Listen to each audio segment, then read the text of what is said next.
Malaya raw makabiyahe sa Senadora Laila de Lima dahil wala pa siyang kaso sa korte ayon kay Senator Ping Lacson. Biro pa niya kay de Lima huwag siyang gumaya sa ginawa niya noon nang magtago sa batas.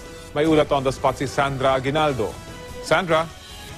Yes, Rafi, naantabayanan natin dito sa Senado ang pagdating na Speaker Pantaleon Alvarez at Congressman Rinaldo Umali at Rudy Fariñas para mag-file ng ethics complaint laban kay Senadora Laila de Lima. Ito ay kaugnay doon sa sinabi ng kanyang former driver bodyguard na si Ronnie Dayan na sinabihan umano siya ni de Lima sa pamamagitan ng text na huwag dumalo sa pagdinig ng kamera. Nauna dito, sinabi ni de Lima na hindi naman niya ito pinigilan, kundi nagbigay lang siya ng payo kay Dayan. Ayon kay Senador Ping Lacson, sa tingin niya ay may jurisdiction ng Senado sa oras na ma-file ang reklamo. Pero sa ngayon, sabi ni Lacson, malayang makabiyahe sa de Lima sa ibang bansa kasi wala namang whole departure order laban sa kanya. Wala din naman daw warrant or pending case sa korte. Depende na raw kay de Lima pero biniro daw niya ito na huwag itong gumaya sa kanya. Matatandaan si Lacson ay ng ibang bansa at hindi na-aresto sa kabila ng warrant of arrest mula sa korte noong termino ni dating Pangulong Gloria Macapagal Arroyo. Na-dismiss ang kanyang kaso nang hindi siya nakukulong. Ayon kay Lacson, option daw ni Senadora de Lima nang tanungin kung tingin ba niya ay tatakas ito. Pero Rafi, nauna dito ay inassure naman ni de Lima na siya ay dadalo lang sa ilang pagtitipon sa ibang bansa pero siya ay babalik din. Kaugnay sa extrajudicial killings, sabi naman ni Lacson na so far ay walang evidence na magpapakita na may kinalaman mismo ang Pangulo sa mga nagaganap na EJK sa bansa. Pero nakaka-worry daw na malaking bahagi ng nagaganap na pagpatay ay ginawa di umano ng mga vigilante. Sabi ni Lacson, dapat magkaroon ng special task group na pinubuo ng ahensya gaya ng PNP at NBI para mawala yung pagdududa na isadyang ginagawa ito ng mga pulis. Kailangan daw makita na may vigilant effort ang gobyerno laban sa EJK. Hindi naman daw kailangan si Pangulong Duterte pa mismo ang mag-utos nito, basta magkaroon halimbawa ng isang task force na tututok sa paglutas ng extrajudicial killing. Yan muna ang pinakahuling ulat mula dito sa Senado, Rafi. Sandra, dun sa nakatakdang paghahain na laban kay de Lima ng ethics complaint, may nabanggit na ba ang Senado kung ano yung mga susunod nilang hakbang? Meron ba silang nabanggit na timetable kapag na-receive na nila itong complaint? Ayon kay Senador Tito Soto ay ipapaikot niya ito doon sa mga miyembro ng Ethics Committee.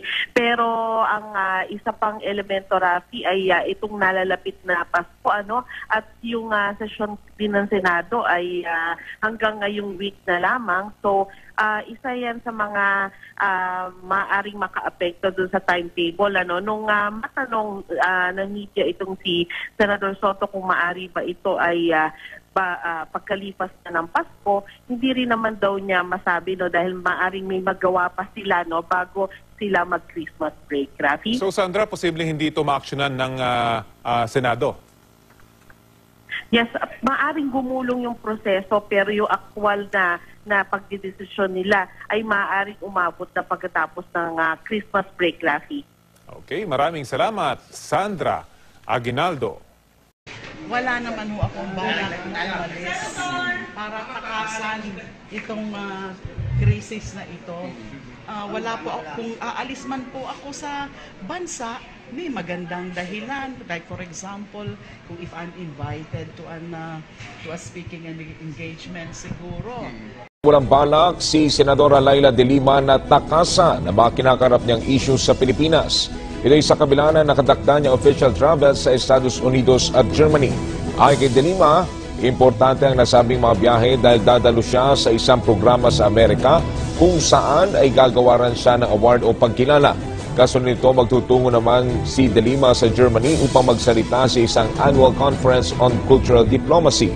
Tatagal ang biyahe ni de Lima mula Disyembre 11 hanggang 22. Dineklama ng senadora na sa kanyang pagbabalik sa bansa, mas handa na siyang harapin ang mga kasong isinampa laban sa kanya. Samantala, nilinaw naman ni Justice Secretary Vitaliano Aguirre na pinayagan nila si De Lima na bumiyahe kahit na naglabas ng lookout bulletin laban dito dahil wala pa naman anyang nakahaing kaso sa korte para sa mga usaping kinasasangkutan nito. Justice Department is allowing Senator Laila De Lima to travel abroad. The DOJ says no case has yet been filed against the senator before the courts. Recently, the department issued a lookout bulletin order after De Lima was implicated in the drug trade. De Lima will leave for the U.S. and Germany from today until December 22nd. She promises to return after these overseas commitments. Itong News TV Live. Haharangin daw ng Volunteers Against Crime and Corruption ang travel clearance na ibinigay kay Senadora Laila De Lima. Ayon sa VACC, hihilingin nila kay Pangulong Rodrigo Duterte na i-revoke ang clearance sa Senadora. Pinayagan si De Lima ng DOJ na makaalis ng bansa sa kabila ng inilabas na lookout bulletin laban sa kanya dahil sa pagkakasangkot umano sa kalakalan ng droga sa Bilibid. Nakatakdang umalis si De Lima bukas para tanggapin ang parangal sa kanya sa Amerika at dadalo rin siya sa annual conference on cultural diplomacy sa Berlin, Germany. Pangaman ng VACC, baka magtago si De Lima lalo't walang extradition treaty sa Germany. Sa isang pahayag naman, tiniyak ni De Lima na babalik siya sa bansa sa December 22. Dumipensa ang Malacanang laban sa pagtawag ni Senadora Laila De Lima kay Pangulong Rodrigo Duterte na murderer at father of all extrajudicial killings. Ayon sa palasyo, dapat linawin na walang kinalaman ng Pangulo sa pagkamatay ni Albuera Leyte Mayor Rolando Espinosa. Ang malinaw na utos daw nito ay ang kampanya kontra droga. Suportado raw ng Pangulo ang mga pulis pero di niya kukonsintihin ang anumang pagkakamali. Kahapon iginiit ni De Lima na bukod sa Davao Death Squad, si Duterte rin umano ang nasa likod ng mga EJK ngayon. I truly believe na talagang yung pattern na nakita sa DDS ay yun din ng mga nakikita na natin ngayon dyan sa mga cases of EJKs. The President said, inutos niya. Kasi ako ang nag-utos niyan. So, pag-utos ng pagpatay. So that is, again, yan kasi ang sinasabi ko, di ba? Ang sinabi po ng Presidente ay, I take responsibility kasi inutos ko na kayo lahat kayong mga pulis, magtrabaho kayong mabuti para labanan natin ang anti-illegal drug.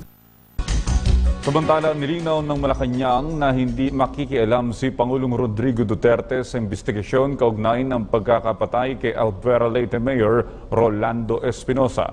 May report si Rocky Ignacio. Iginit ang Malacanang na malayo sa katotohanan ng report na ipinag-utos si Pangulong Rodrigo Duterte ang pagpatay kay Albuera Mayor Rolando Espinosa. Sa harap ito ng paninindigan ng Pangulo sa mga nagsagawa ng operasyon sa harap ng resulta ng investigasyon ng NBI na umano'y rob out at hindi shoot out ang dahilan ng pagkamatay ng alkalde. That's not fair, that's not true. Ituloy ko yan. Ang sinabi niya, utos niya ang war anti-illegal drugs. Hindi niya sinasabi na utos kong patayin. Hindi. Ang sinasabi ng Presidente, utos niya, he was the one who declared the war against drugs. Dagdag pa ni Banaag, nirerespeto ng Pangulo ang proseso ng investigasyon ng NBI at PNP kaugnay ng pagkamatay ni Espinosa. On the President's pronouncements that he will stand by the police in the Mayor Espinosa's slay, we have witnessed that the President did not intervene in the results of the investigations of the NBI, knowing that the NBI is under the DOJ, under the executive branch. This underscores that the President respects the investigative process or any legal proceedings which may later be filed against involved alleged police officers suspected of wrongdoing. Pero niliwanag ng palasyo, hindi naman pinardo ng Pangulo ang mga naturang pulis sa insidente. We want to make it clear that the President did not pardon the police officials who may be involved in the Espinosa killing as alleged by one senator. That is entirely not true.